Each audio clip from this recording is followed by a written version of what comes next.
Laura and Amy were growing up, and we were all together, and we would all be talking, and Bill would say, something, and I would say, no, I know I'm right about this. And he'd say, you want to make a bet? Bill likes to gamble. And he's really strategic, and he's clever about these things. And he's been to Las Vegas, and he's been to Reno, and he's good card player.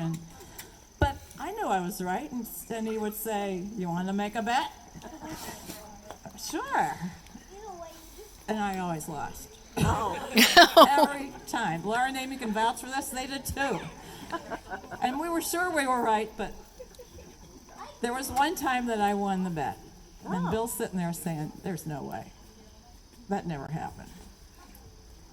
But Bill had a life insurance policy. That, of course, when you have young kids, that's a smart thing to do. But as they get older, it becomes less important and less smart, and it's a losing battle, and what you've got is you're betting against yourself. And I was betting for him that he would make it to age 80, and he made it. So I won the bet. Yay! Finally.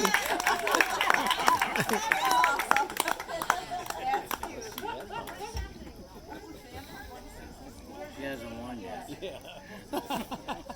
Don't say it. Don't jinx it. No jinxing.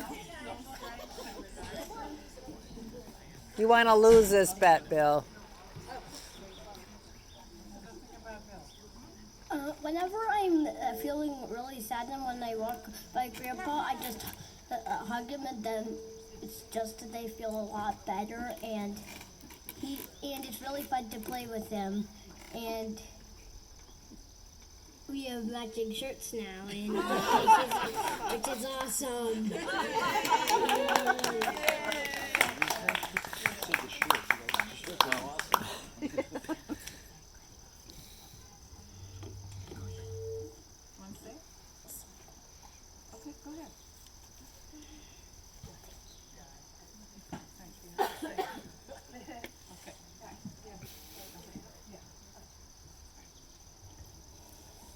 All right, well, Jeanne said we should make it brief, but I'm just here to say that my dad has never adhered to that rule, and so I don't necessarily feel obliged to completely adhere to that rule, but I will do my best.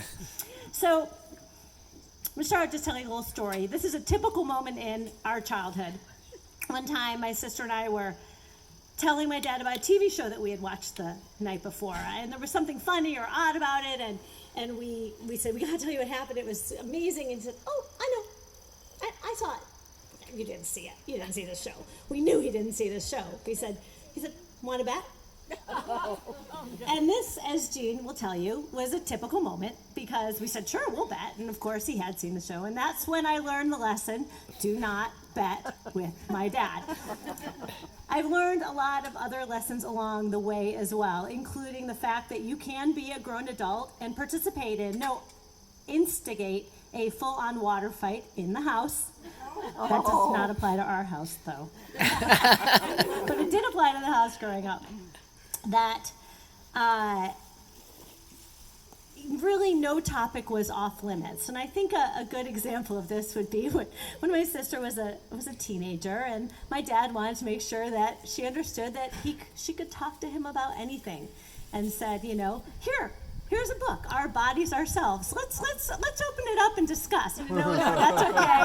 No, really, you can talk to me about anything. I know. And, well, let's open to a random page. Open it up. Ejaculation. Well, Amy learned all about it. Anyway, so life went on like this for years, many years. Lessons learned, water fights, bad bets. And then in my early 20s, there was a heart blockage in my dad's heart, led to triple bypass surgery. Really scared the hell out of me, out of all of us. And if you had said to me, I did say a swear word, I'm sorry. And if you had said to me on that day, I'm going to make you a deal. You can have him till he's 80, but that's it. You know what? I probably would have taken the deal. And I'm really glad it wasn't offered.